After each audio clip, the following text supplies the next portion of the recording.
الإنسان وكرم وعلمه من البيان ما لم يعلم فسبحان الذي لا يحصى امتنانه لا باللسان ولا بالقلم ونشهد أن سيدنا وسندنا ونبينا وحبيبنا وحبيب طبيب قلوبنا ومولانا محمدا عبده ورسوله الذي أرسله الله تعالى بالحق بشيرا ونذيرا وداعيا إلى الله بإذنه سراجا وقمرا منيرا أما بعد فأعوذ بالله من الشيطان الرجيم بسم الله الرحمن الرحيم شهر رمضان الذي أنزل فيه القرآن هدى للناس وبينات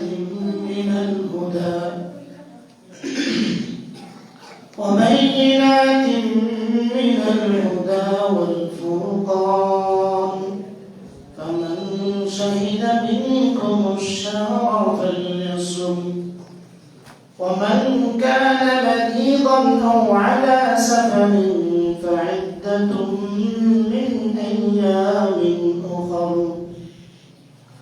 يريد الله بكم اليسر ولا يريد بكم العسر ولتكملوا العدة ولتكبروا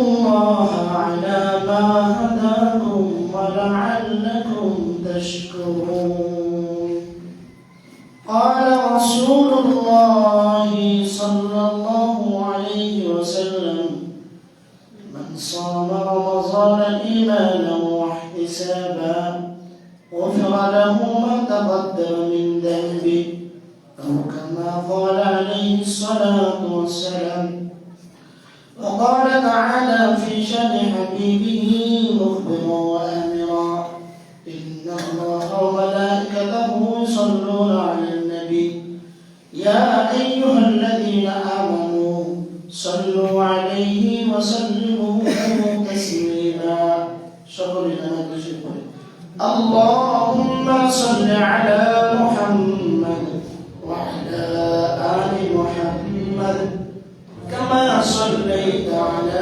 إبراهيم وعلى آل إبراهيم إنك حميد مجيد اللهم بارك على محمد وعلى آل محمد كما باركت على إبراهيم وعلى آل إبراهيم إنك حميد مجيد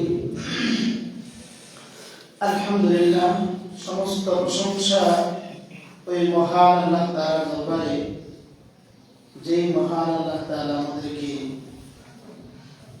দীর্ঘ একটি বছর পর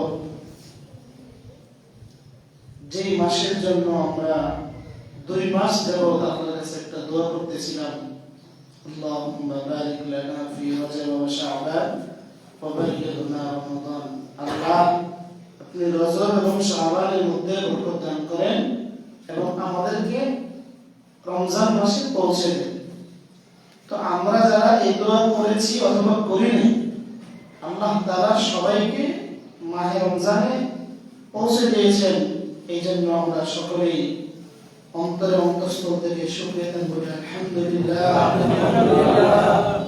এই দোয়া অনেক মানুষ করেছিল তারা আমাদের মাঝখান থেকে শত শত মানুষ মারা যাচ্ছে। আল্লাহ তাআলা আমাদেরকে এই রমজানে আমাদের হায়াতের মধ্যে বরকত দিয়েছেন। এমনও তো হতে পারে এটাই আমার জীবনের শেষ রমজান, আগামী রমজানে আমি কবরেও শুয়ে থাকতে পারি। রমজান মাস আমার কাছে কি চায়, কেনই বা আল্লাহ দিলেন, রমজান মাসে আমাদের কি করা দরকার, এবং রমজান মাসের এত ফজিলত কেন আমাদের জানা দরকার।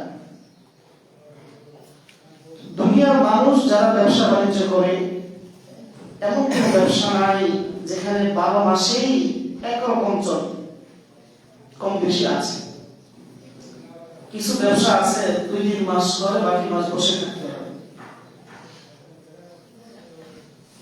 যখন ব্যবসার ফুল সিজন হয়, যারা ব্যবসা করে বিশেষ করে যেগুলো 3 মাস 6 মাসে বিভিন্ন ফল, লিচু, আম ইত্যাদি,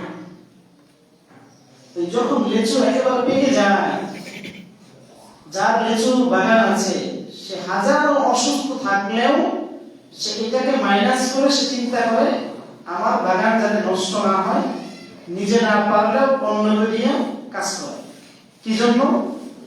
বাকি 6 মাস তো আমি বসে খেতে হবে, এখন ব্যবসার সময় যদি আমি কাজ না করতে পারি সমস্যা। তো আল্লাহ তাআলা তো আমাদেরকে ইবাদতের জন্য 12 মাস দিয়েছেন ঠিক, তারপর আল্লাহ তাআলা এই রমজানে এত ফজিলত কি জন্য দিলেন যে মানুষ এই রমজানের সিয়াম সাধনা পালন করে, রমজান থেকে শিক্ষা নিয়ে রমজানের এই চার্জে বাকি 11 মাস যাতে চলতে পারে, এই জন্য রমজানে বেশি ইবাদত, রমজানে বেশি নামাজ, রমজানে রোজা ইত্যাদি বিধান আল্লাহ তাআলা দিয়েছেন। তো দিন শেষে এই রমজানে রোজার যে বিধান, এটা কার পক্ষ থেকে আসছে? আল্লাহ। কার পক্ষ থেকে? আমরা যে রোজা রাখতেছি কাকে রাজি খুশি করার জন্য? আল্লাহকে রাজি খুশি করার জন্য। তো যদি আল্লাহকে রাজি খুশি করার জন্য হয়, তাহলে আমাদের মনে কোনো প্রশ্ন থাকবে না। আর যদি রোজাটা ব্যক্তি কেন্দ্রিক হয়, কোন মানুষকে খুশি করার জন্য, তখনই এই প্রশ্নগুলো আসে, রোজাটা এত লম্বা হয়ে গেল কেন, রমজান মাসে এত রোদ কেন। যদি আমি আল্লাহকে ভালোবাসার জন্য আল্লাহর মহাব্বতেই রোজা রাখি, কখনোই আমার মনে এটা হবে না হুজুর রোদ আজকে অনেক বেশি, রোজাটা কষ্ট হয়ে গেছে। যদি আমি সত্যিকার অর্থে আল্লাহর বিধানকে মহাব্বত করার জন্যই রোজা রাখি, হুজুর এই লম্বা দিনে রোজা রাখতে পারতেছি না, খাটো দিন হলে রোজা রাখবো, এগুলো কার মনে আসবে? যে আল্লাহকে মহাব্বত কম করে, যে ইসলামের বিধানকে কম ভালোবাসে।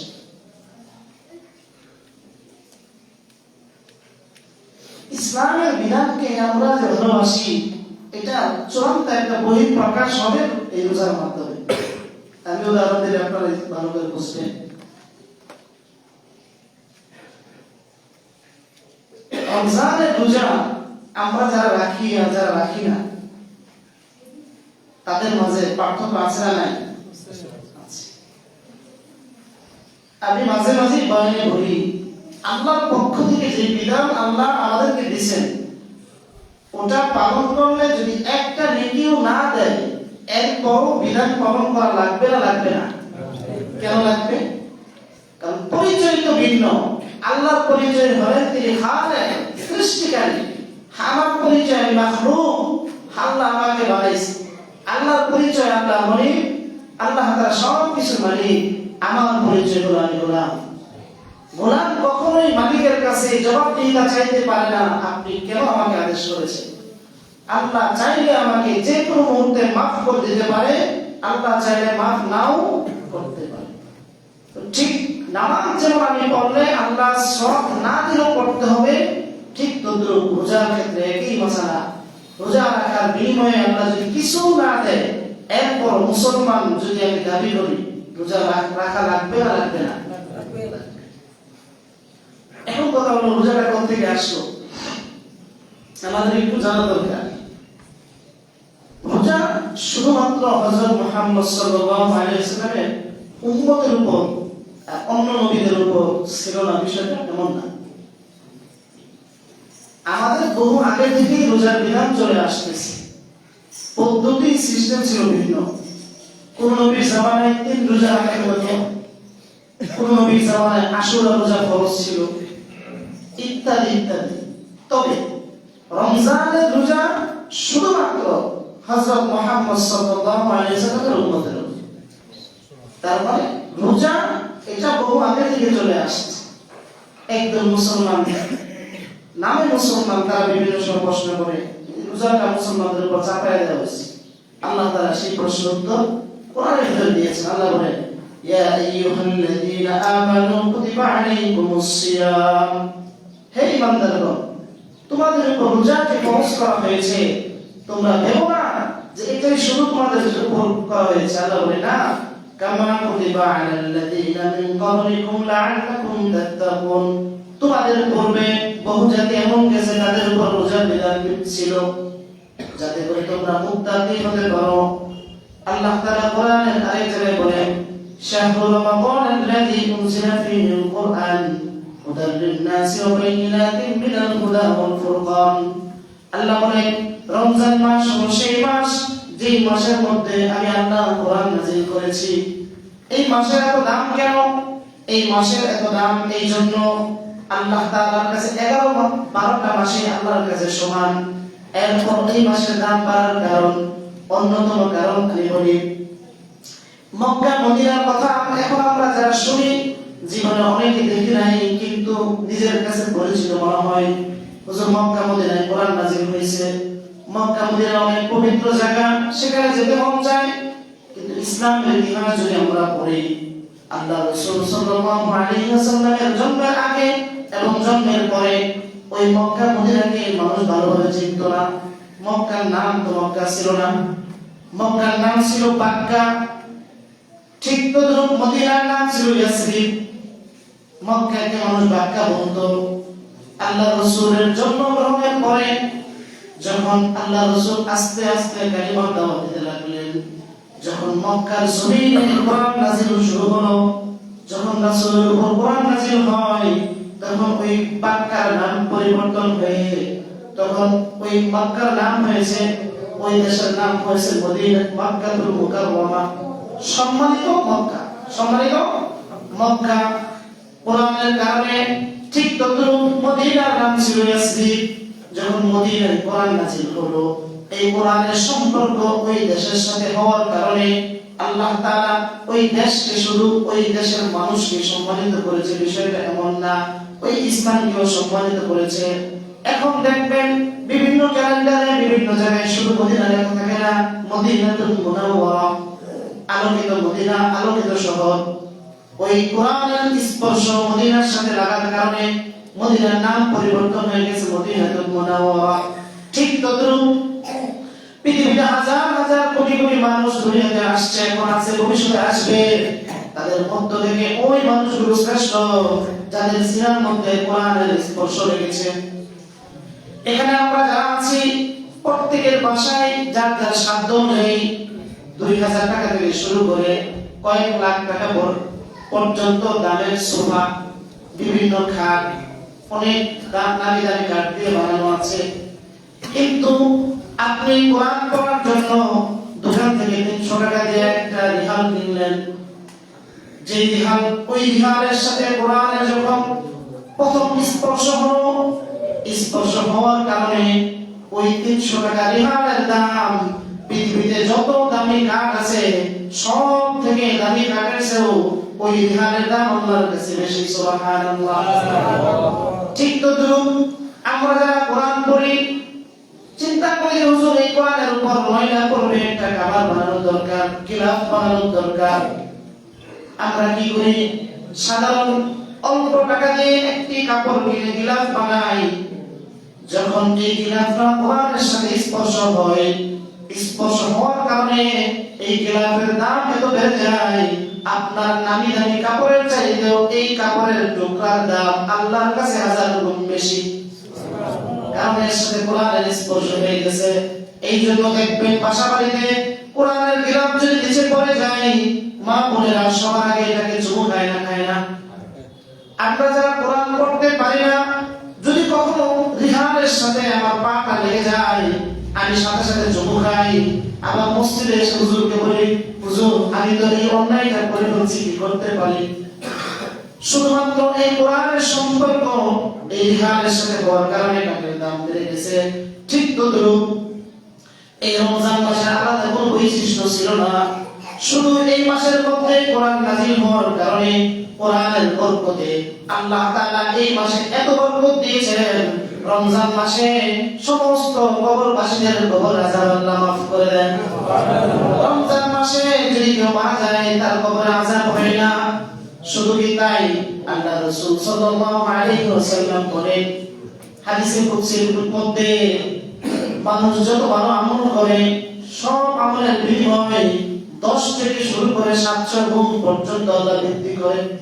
কিন্তু রোজার ক্ষেত্রে আল্লাহ বলেন ইন্নাস সাওমা লি ওয়া আনা আজজি বিহি, মানুষ নিশ্চয়ই রোজা আমার জন্য রাখে। যেহেতু মানুষ রোজা আমার জন্য রাখে, প্রতিদান ফেরেশতারা দিবে না, এর প্রতিদান আমি আল্লাহ নিজে হাতে দেব। সুবহানাল্লাহ। কারণ নামাজ মানুষকে দেখানোর জন্য হয়, যাকাত মানুষকে দেখানোর জন্য হয়, হজ মানুষকে দেখানোর জন্য হয়, কিন্তু রোজা এমন একটা ইবাদত আপনি চাইলেও মানুষকে দেখাইতে পারবেন না। সবাইকে দেখাইলে রোজা আমি কিছু খাই না, কিন্তু ঘরের ভিতরে একা একা বসে যদি কিছু খান, পৃথিবীর কেউ দেখে নাই কিন্তু আল্লাহ দেখছে কিনা বলেন? তার মানে রোজা মানুষ একমাত্র কার জন্য রাখবে? কার জন্য রাখবে? রোজা মানুষ একমাত্র আল্লাহর জন্য রাখবে। এই জন্য রোজার বিধান আল্লাহর পক্ষ থেকে আসছে। আর রোজা রাখি আমরা কি জন্য? বলে হুজুর আল্লাহর বিধান পালন করার জন্য, আল্লাহকে রাজি খুশি করার জন্য। এটার সাথে আরেকটা জিনিস লাগবে, আল্লাহর মহব্বত লাগবে। যা অন্তরে আল্লাহর মহব্বত যত বেশি, ইসলামের বিধানগুলো সে তত বেশি পালন করে, ঠিক না? যে ইসলামকে বেশি ভালোবাসে, ইসলাম ধর্মকে মহব্বত করে, সে ইসলামের বিধানগুলোকে বেশি ভালোবাসে না কম বাসে? আপনি একজন হিন্দুকে হাজারো নামাজের ফজিলত শোনাইলে সে নামাজ পড়বে? সে তো আল্লাহকে মানেই না, নামাজ আবার কোন ভালো? তো নামাজ পড়ে কে? যে আল্লাহকে ভালোবাসে। রোজা রাখে কে? যে আল্লাহকে ভালোবাসে। হজ করে কে? যে আল্লাহকে ভালোবাসে। যাকাত আদায় করে কে? যে আল্লাহকে ভালোবাসে। আমি যদি আরো সুন্দর করে উদাহরণ দেই, কেউ যদি কারো একজন এক পরিবার থেকে আরেক পরিবারের সাথে আত্মীয়তার সম্পর্ক করতে চায়, সবার আগে তার ঠিকানা জানে, তার ব্যক্তি সম্পর্কে জানে। ব্যক্তি সম্পর্কে জানার পরে তার সাথে কথোপকথন হয়, কথা বলে। যদি কথাটা গভীর হয়, কিছুদিন পরে তার বাসায় হাদিয়া নিয়ে যায়। টাকা খরচ করে না? করে না? আচ্ছা, এইভাবে কিছুদিন যাওয়ার পরে দুনিয়ার সম্পর্কে কথা বলছি, হঠাৎ যদি রাগারাগি হয়ে যায় দুই পরিবারের মধ্যে, রাগ করে কি হয়? সামনে থাকলেও সালাম দেয় না, টাকা থাকার পরে দাম দিতে চায় না। অনেক সময় স্বামী স্ত্রীর মাঝে ঝগড়া হয়। স্বামী যদি রাত্রে না খায়, স্ত্রীও খায় না। স্বামী যদি যাবত খায় না, স্ত্রীও খায় না। এমন হয় না? হয় না? এগুলো দুনিয়ার সম্পর্ক, দুনিয়ার মহব্বতের জন্য। তো একেবারে চূড়ান্ত পরিচয় হয়ে যায় আত্মীয়তা, একজন আরেকজনের সাথে দেখা সাক্ষাৎ হয়, দুই পরিবারের মাঝে এক বন্ধন সৃষ্টি হয়। তা দুনিয়ার সম্পর্কের কথা বলছি। ঠিক তো দ্রুপ আমরা যারা মুসলমান, আমরা সবাই আল্লাহকে বিশ্বাস করি না? করি না? ইসলামের যে একটা পবিত্র কালিমা আছে, এটা আমরা জানি না? জানি না? কালিমাটা কি? লা ইলাহা ইল্লাল্লাহু মুহাম্মাদুর রাসূলুল্লাহ। এটার অর্থ আমরা ভালোভাবে জানি আর না জানি, কিন্তু এটা হুজুর আল্লাহ ছাড়া কোনো মাবুদ নাই। এক আল্লাহকে আমরা বিশ্বাস করি। যখন ওই আল্লাহর পরিচয় আমরা পেয়ে গেলাম, আল্লাহকে যখন আমি বিশ্বাস করি, তখন আল্লাহ তাআলাকে বিশ্বাস করার পরে ইসলামের ভিত্তি হলো 5টা জিনিস। বুনিয়াল ইসলামু আলা খামস, শাহাদাতি আল্লা ইলাহা ইল্লাল্লাহ। এক নাম্বার আল্লাহ যে এক, এটা সাক্ষ্য দেওয়া, হযরত মুহাম্মদ সাল্লাল্লাহু আলাইহি ওয়াসাল্লামের সাক্ষ্য দেওয়া। এটা যখন হয়ে গেল, 2 নাম্বার ইকামুস সালাত। আমরা আল্লাহকে বিশ্বাস করার পরে দুনিয়ার মানুষ যেভাবে একজন আরেকজনের সাথে কথা বলতে চায়, এক পরিবার আরেক পরিবারের সাথে কথা বলতে চায়। আমরা যেহেতু আল্লাহকে মহব্বত করি, আল্লাহকে ভালোবাসি, আমারও আল্লাহর সাথে কথা বলতে মন চায়। আল্লাহ বলেন, ইয়া আইয়ুহাল্লাযীনা আমানু ইযা নুদিয়া লিস-সালাহ ইয়া আইয়ুহাল্লাযীনা আমানু ইসতাঈনু বিস-সাবরি ওয়াস-সালাহ। দুনিয়ার ঈমানদারগণ, আমি আল্লাহর সাথে যদি কথা বলতে হয়, তোমার বিপদ থেকে উদ্ধার করতে হয়, তাহলে তুমি নামাজে দাঁড়ায় যাও। যখন তুমি নামাজে দাঁড়ায় যাবা, আমি তোমার সমস্ত কথোপকথন আমি আল্লাহ শুনি। সুবহানাল্লাহ। মুসলমান আল্লাহর সাথে কথা বলে নামাজে দাঁড়াইয়া, কোথায় দাঁড়াইয়া? নামাজে দাঁড়াইয়া। হুজুর এটা কিভাবে? যখন আমাদেরকে আল্লাহ তাআলা সৃষ্টি করবে, ফেরেশতাদেরকে বললেন আমি মানুষ বানাইতে চাই। ফেরেশতা বললেন না, আল্লাহ মানুষ বানানোর দরকার নাই। তারা দুনিয়াতে ঝগড়া করবে, রক্তপাত করবে, আমরা ইবাদতের জন্য সব থেকে উপযোগী। আল্লাহ বলেন না, আমি মানুষ বানাবো। আল্লাহ বলে মানুষ বানাবো, মানুষ গুনাহ করবে, আবার আমি আল্লাহর কাছে তওবা করবে, আমি তাদের গুনাহ মাফ করে দেব। আমি তাদের গুনাহ মাফ করে দেব। আল্লাহ তাআলা আমাদেরকে সৃষ্টি করলেন। কি করলেন? সৃষ্টি করলেন। সৃষ্টি করার পরে আল্লাহর উপর আমার বিশ্বাস হলো। বিশ্বাস হওয়ার পরে যখন আমি নামাজে দাঁড়াইয়া যাই, তখন আল্লাহ তাআলা ফেরেশতাদেরকে বলে, দেখো তোমরা বলেছিলে মানুষ বানানোর দরকার নাই, নামাজে দাঁড়াইয়া আমরা কি কবিতা পড়ি না, গান করি না, গজল বলি? নামাজে দাঁড়াইয়া কি পড়ি? সর্বপ্রথম সূরা ফাতিহা পড়ি। সূরা ফাতিহার মধ্যে কি পড়ি? আলহামদুলিল্লাহি রাব্বিল আলামিন। সমস্ত প্রশংসা ওই বিশ্বজাহানের, যিনি পুরা বিশ্বজাহানের মালিক, ঠিক কিনা? যখন মানুষ নামাজে দাঁড়াইয়া আলহামদুলিল্লাহি রাব্বিল আলামিন পড়ে, আল্লাহ ফেরেশতাদেরকে বলে, দেখো আমার বান্দা কত সুন্দর করে আমার প্রশংসা করতেছে। আল্লাহ ফেরেশতাদের মাধ্যমে আমার কাছে উত্তর পাঠায়। সুবহানাল্লাহ। আল্লাহ বলে, হামিদানি আব্দি, আমার বান্দা আমার প্রশংসা করতেছে। মানুষ যখন নামাজের মধ্যে পড়ে আর রহমানির রহিম, আল্লাহ তাআলা বলে, দেখো মানুষ বলতেছে দুনিয়াতে দয়া বলতে আল্লাহ ছাড়া কেউ দয়া করতে পারে না। আমার কত সুন্দর করে মানুষগুলো আমার গুণগান গাইতেছে। আল্লাহ তাআলা ফেরেশতাদের মাধ্যমে উত্তর পাঠায়। যখন আল্লাহর পরিচয় পাইলাম, আল্লাহ ছাড়া কোনো মাবুদ নাই, তখন আমার আল্লাহর সাথে কথা বলতে মন চায়। এই জন্য দেখবেন যারা বেশি নামাজ পড়ে তারা আল্লাহকে বেশি ভালোবাসে, ঠিক কিনা? কিছু মানুষের নামাজ পড়তে মন চায় না, বুঝতে হবে আল্লাহর সাথে তার ভালো সম্পর্ক নাই। যাদের মসজিদে কোনো যাতায়াত আছে, 100% তারা আল্লাহকে ভালোবাসে। তো যখন আমি আল্লাহকে বিশ্বাস করলাম, 2 নাম্বার স্তর আমি আল্লাহর সাথে কথা বলি নামাজের মাধ্যমে। 3 নাম্বার, দুনিয়ার মানুষ যখন কথাবার্তা বলার পরে কিছু টাকা পয়সা আদান প্রদান করে, হাদিয়া দেয়, মোবাইল কিনে দেয়, ইত্যাদি উপহার দেয়, ঠিক তদ্রুপ আল্লাহ মানুষকে বলতে চান, তুমি যে আমাকে বিশ্বাস করেছো আমি বুঝলাম, আমার সাথে কথা বলতে চাও সেটাও আমি বুঝলাম। আমি যে তোমাকে রিজিক দিলাম, দেখি ওই রিজিক থেকে আমার জন্য কিছু খরচ করো কিনা।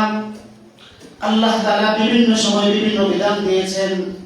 যাকাতের মাসালা যখন আসে, যারা ঠিকমতো নামাজ পড়ে, যারা আল্লাহকে বিশ্বাস করে, তারা মসজিদের ইমাম সাহেবের কাছে এসে বলে, হুজুর আমার সম্পত্তি এই পরিমাণ, কি পরিমাণ যাকাত দিতে হবে বলেন? এই পরিমাণ দিয়ে দিব। বলেন তো যারা নামাজ পড়ে না তারা ঠিকমতো যাকাত দেয় নাকি? দেয়?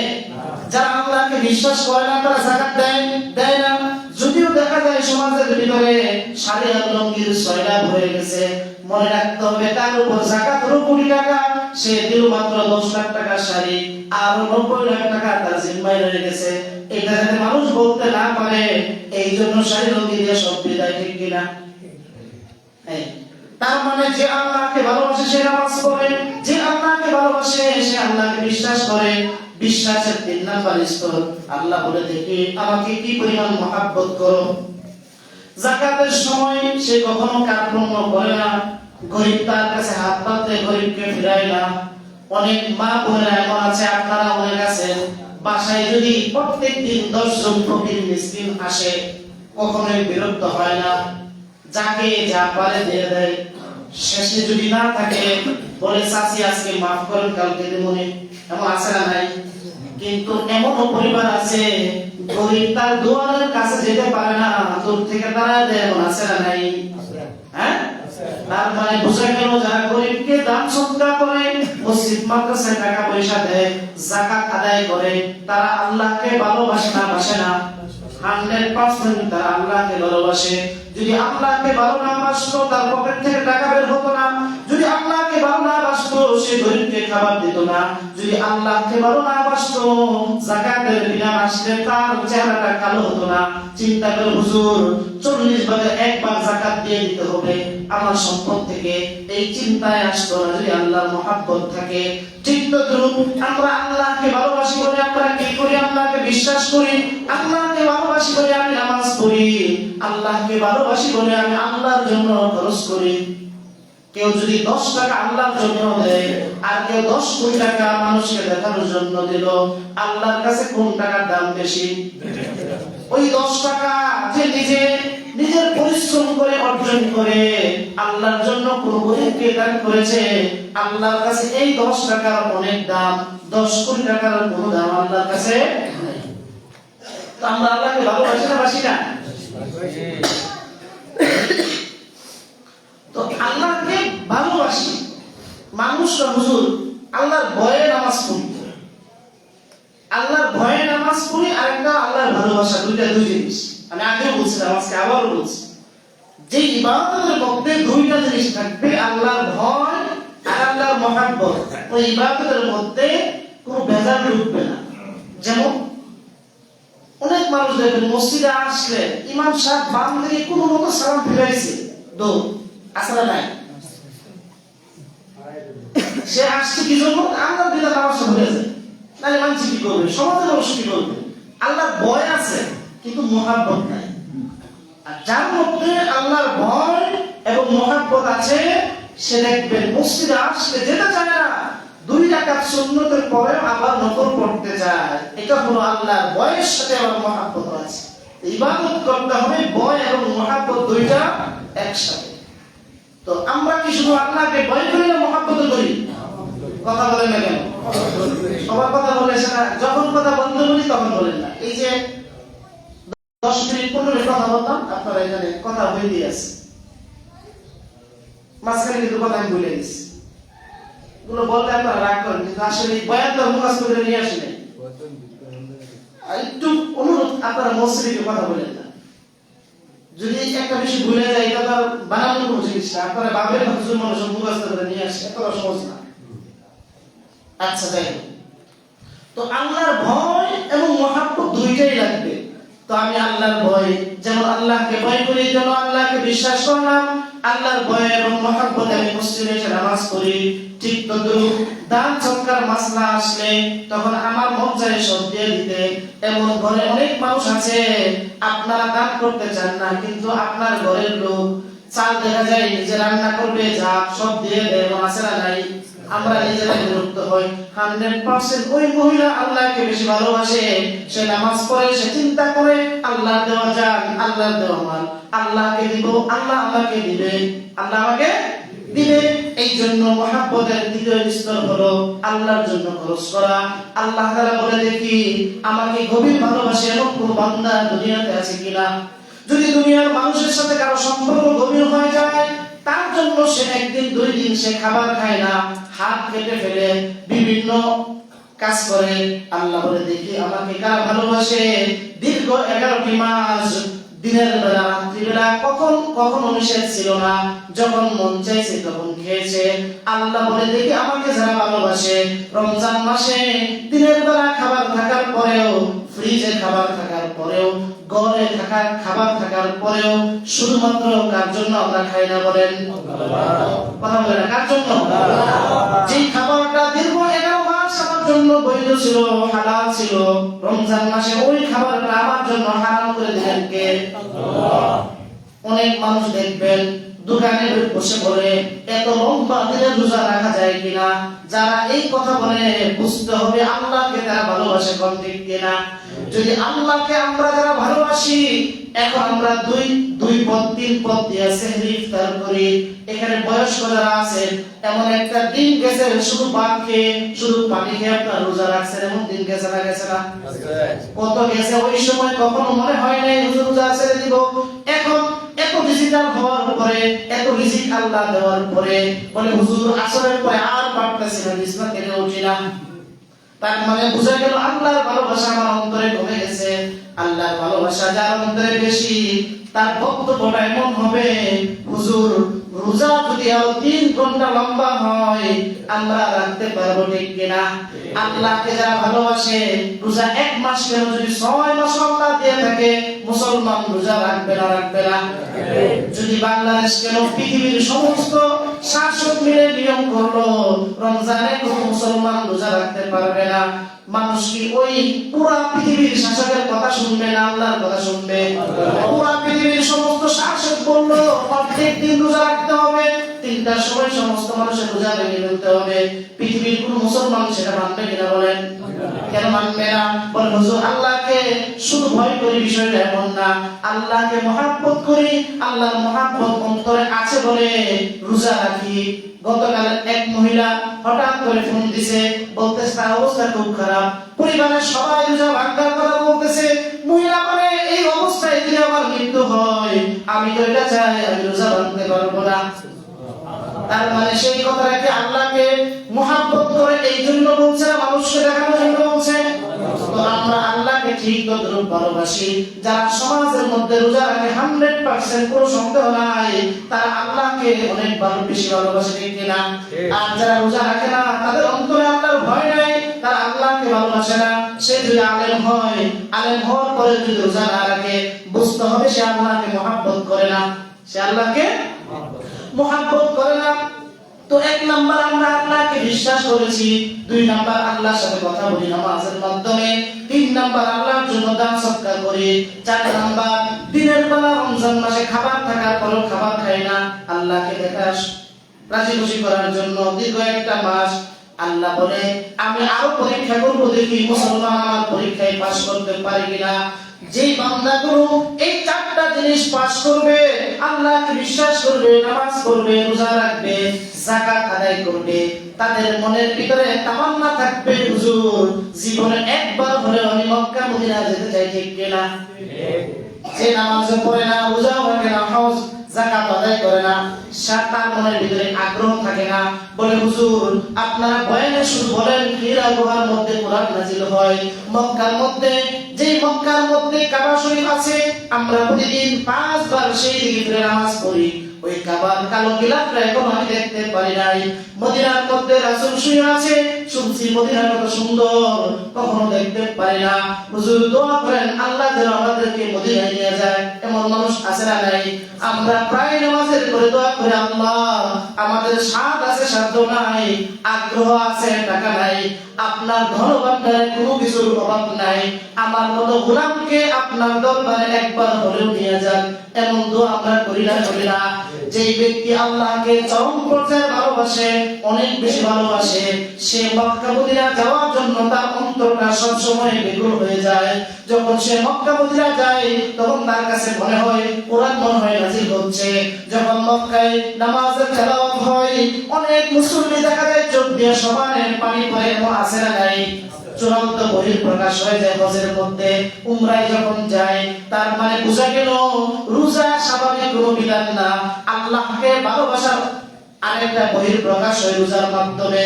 তার মানে রোজা আল্লাহর বিধান, এটা পালন করা লাগবে না? লাগবে না? বলেন লাগবে? আচ্ছা, তাহলে যারা রোজা রাখে না তারা কি আল্লাহকে ভালোবাসে? তো রোজা আমাদের রাখতেই হবে, এটা আল্লাহ তাআলার বিধান। রোজা কাকে বলে? রোজার আবিধানিক অর্থ হলো আল ইনসান সাহা, কোনো কিছু খাওয়া থেকে সামান্য সময় বিরত থাকা। আবিধানিক পরিভাষায় দিনের বেলা সুবহ সাদিক থেকে মাগরিবের আযান পর্যন্ত খাবার, স্ত্রী সহবাস সহ ইত্যাদি যাবতীয় কাজ থেকে বিরত থাকার নামই রোজা। বিরত থাকার নাম রোজা। রোজা রাখলে কি হয়? আল্লাহ রাসূল সাল্লাল্লাহু আলাইহি ওয়াসাল্লাম বলেন মান সামা রমাযানা ঈমানান, সওয়াবের নিয়তে ঈমানের সহিত রমজানের রোজা যে রাখবে, আল্লাহ তাআলা তার পূর্বের সমস্ত সগীরা গুনাহ মাফ করে দেন। সুবহানাল্লাহ। ওই হাদিসে শেষে আল্লাহ রাসূল বলেন ওয়া মান কামা রমাযানা ঈমানান, রমজানের দিনের বেলা রোজা রাখার পরে যে রাতের বেলা তারাবির নামাজ পড়বে, আল্লাহর জন্য দাঁড়াবে, আল্লাহ তাআলা তার পূর্বের সমস্ত সগীরা গুনাহ মাফ করে দেন। এই জন্য শুধু রোজা রাখবো না, তারাবি পড়বো। হ্যাঁ, রোজা আল্লাহর বিধান, তারাবি রাসূলুল্লাহ সাল্লাল্লাহু আলাইহি ওয়াসাল্লাম পক্ষ থেকে সুন্নাতে মুআক্কাদা দুটোই রাখতে হবে। দুইটা এক ইবাদত না দুই ইবাদত? অনেকেই আমরা দিনের বেলা বলি তারা নামাজ টামাজ পড়ে না, এদের রোজা হয় না। অনেক বড় মুফতি সাহেব মাশাআল্লাহ দোকানে বসে আলাদা হয় না যে যারা নামাজ পড়ে না তাদের রোজা হয় না। বলেন তো নামাজের সাথে রোজার কোনো সম্পর্ক আছে? নামাজ এক বিধান, রোজা আরেক বিধান। নামাজ পড়েন না এটা এক গুনাহ হবে, রোজা রাখেন না এটা আরেক গুনাহ হবে, তাই না? তো একটা রাখলে কি দুটোটা হবে না? দুটোটা রাখতে হবে। হ্যাঁ, অনুরূপ ভাবে তারাবির নামাজ এটাও আলাদা একটা ইবাদত, এটাও আমাদের আদায় করতে হবে। তো তারাবি নামাজ পড়বো কিভাবে? তারাবি নামাজ কখন পড়বো? ইশারা আগে না পরে? একটা মাসালা বলি, আপনারা এখানে নামাজ পড়তে আসছেন, হামেশা তারাবির জন্য দাঁড়ায় গেছে, আপনার ফরজ পড়া হলো না ইশারা। চিন্তা করেন আমি ফরজ পড়তে পড়তে হামেশা তো 4 রাকাত পড়ে ফেলবে, আগে তারাবিটা পড়ি পরে ইশারা নামাজ পড়ি, হবে না? কেন? ধরেন এখানে জামাত হয় 8টায়, ফ্যাক্টরিতে জামাত হয় 10টায়, তো এখানে জামাত শেষ, ফ্যাক্টরিতে জামাত হয় নাই। ওখানে যারা ইশারা নামাজ পড়বে তারা তখন তারাবি নামাজ পড়বে। মূল কথা হলো তারাবি ওয়াক্ত কখন? আপনি ইশারা নামাজ যখন পড়বেন তখন। মসজিদ সম্পৃক্ত না, মসজিদে যে নামাজ হয়ে গেছে তাহলে তারাবি পড়ে নেবেন না। আপনার ইশারা নামাজ যখন আদায় হবে তারপরে তারাবি ওয়াক্ত। বিষয়টা বুঝাতে পারছি? আচ্ছা, তো রোজাও রাখতে হবে, কাবিলা তারাবিও পড়তে হবে। রোজা সেহরির সময় শেষ, পরে খাইলে রোজা হবে? এখন আমরা সেই অন্ধকার জামানায় পড়ে আছি, হুজুর শরীরে পশম না দেয় আর কোনো খাওয়া যায় কোথেকে পাইলেন এগুলো? এই ধরনের কুসংস্কার এগুলো দূর করা উচিত। সাহারি খাওয়া ফরজ ওয়াজিব কিচ্ছু না, মুস্তাহাব। কেউ যদি সাহারি না খায় রাত্রেবেলা ঘুমাইছে নিয়ম করে রোজা হয়ে যাবে তো। সে আপনি ফজর আজান শুনছে তাড়াতাড়ি এক গ্লাস পানি অন্তত খাইতে হবে, এগুলো কোথেকে আপনারা পাইলেন? রোজাটা হলো না, কিন্তু কিচ্ছু খান নাই রোজা হয়ে যাবে, কিন্তু টাইমে 1 সেকেন্ড পরে খাইলে রোজা হবে না। আর ইদানিং আমাদের প্রায় সব মসজিদে একটা ঝামেলা হয় কি, মসজিদের অনেক মসজিদের গরিব 2 মিনিট ফাস্ট বা স্লো থাকে, আজান দিয়ে দেয়। ইফতারের 1 সেকেন্ড আগে যদি আজান হয় আর আপনারা যদি ইফতার করেন, যে আজান দিয়েছে সে গুনাহগার হবে, যারা ইফতার সবাই গুনাহগার হবে। এই জন্য সমস্ত মসজিদের বইগুলো ঠিক করা দরকার। ঠিক সেহরির টাইম যখন শেষ, এরপরে 2 মিনিট 3 মিনিট পরে হলো আজান ওয়াক্ত আসে। আমাদের এলাকায় সমস্ত মসজিদে সেহরির টাইম যদি 5টা 9তে শেষ হয়, 9তে আজান শুরু হয়। কঠিন অবস্থা, আল্লাহ না করুন। আপনি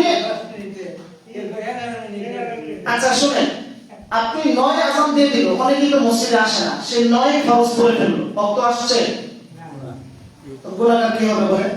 যে আজান দিয়েছে সে হবে, যারা পৌঁছে চলে গুনাহগার হবে। এই জন্য সতর্কতার জন্য বলি, যেহেতু এটা জামি মসজিদ, প্রয়োজন 2 মিনিট পরে আজান হোক, সমস্যা আছে? সমস্যা নাই তো, কিন্তু 1 মিনিট আগে দিলেন গুনাহর ভাগীদার কে হবে? এটা যাতে না হয়। অনুরূপভাবে ইফতারের সময় কালকে প্রায় মসজিদে 1 মিনিট আগে আজান দিয়ে দিয়েছি, অনেক জায়গায় 2 মিনিট আগে। আমি 2 জায়গায় ফোন দিয়েছি, আমি যেখানে নামাজ পড়াই, হুজুর আমাদের গরিব ফাস্ট, এটা কোনো প্রমাণ? তাদের গরিব 2 মিনিট ফাস্ট দিয়ে রাখছে, আজান দিয়ে দিয়েছি। বলেন আমরা সাধারণ মুসলমান, আমরা আজান শুনে ইফতার করি নাকি? আমরা তো গুনাহগার হই না। সারাদিন রোজা রাখলাম, 1 মিনিটের জন্য রোজা হবে না। এই জন্য সতর্কতা হলো, যেখানে মন চায় সেখানে আজান দেয়, গরিব দেখেন, গরিব দেখেন। আচ্ছা যাক, সময় যেটা নাই সংক্ষেপে শেষ করে দিচ্ছি। তাহলে দিনের বেলা রোজা রাখবো কার জন্য? আল্লাহর জন্য। রোজা রেখে মিথ্যা কথা, ঝগড়া ফাসাদ করা যাবে, গীবত করা যাবে? এগুলো যদি করেন রোজা রেখে কোনো লাভ নাই। এগুলো আল্লাহর রাস্তায় সুদ, ঘুষ, মারামারি ইত্যাদি অন্তত রমজান মাসের জন্য বন্ধ। রমজান মাসের জন্য তালাক দিয়ে দিতে হবে, পারবেন ইনশাআল্লাহ? আচ্ছা, এরপরে রাত্রেবেলা তারাবি নামাজ কয় রাকাত? 20 রাকাত। কয় রাকাত? 20 রাকাত। এই মাসআলাটা বলি শেষ করে দিতেছি, একটু মনোযোগ দিয়ে শুনুন। তারাবি 20 না 8? আচ্ছা, এর আগে বলেন 30 বছর আগে বা 20 বছর আগে আমাদের এলাকায় তারা যে 8 টাকা এমন কোন গন্ধ কেউ শুনছেন? বলতে পারবেন কেউ? কেউ এখন এই আওয়াজটা কোথা থেকে আসে? তো তারা বলে 8 টাকা, হুজুরা বানাইছে 20 টাকা। একটু মনোযোগ দিয়া 2-3 মিনিট মাসালা শুনি। তারা বলে যে আমরা সহিহ হাদিসের মধ্যে পাইছি তারা কি বলে 8 টাকা। ওই হাদিসটা আমরা পড়ছি, বুখারী মুসলিমের মধ্যে আছে। হাদিসটা কি শুনি। হাদিসটা হলো হযরত আয়েশা রাদিয়াল্লাহু তাআলা আনহাকে জিজ্ঞাসা করলেন আল্লাহর রাসূলের রমজানে রাতের বেলা আমল কি ছিল? আয়েশাকে জিজ্ঞাসা করছে সাহাবায়েরা। আয়েশা রাদিয়াল্লাহু তাআলা আনহা বলেন, এই হাদিস বলার আগে বলি, এই যে আমি কথা বলতেছি অর্ধেক কথা শুনে যদি কেউ চলে যায় তো বাকি কথা যদি না শুনে বেশ লাগবে না? লাগবে না। তো যারা সমাজের ভিতরে 8 টাকা প্রতিষ্ঠা করতে চায় তারা আসলে হাদিস অর্ধেক মানে না, তারা রাসূলের উপর মিথ্যা আরোপ করতেছে। হাদিসটা কি? আয়েশাকে জিজ্ঞাসা করছে আল্লাহর রাসূল রাতের বেলা আমল কি? আয়েশা রাদিয়াল্লাহু তাআলা বললেন যে আল্লাহর রাসূল 8 রাকাতের বেশি পড়তেন না। কয় রাকাতের বেশি? কথা বলেন, কয় রাকাতের বেশি? 8 রাকাত। হাদিস শেষ হয় তারা এতটুকু শুনে পরে আর শুনবে না। পরে সাহাবায়ে কেরাম জিজ্ঞাসা করলেন এটা কি রমজানের আমল?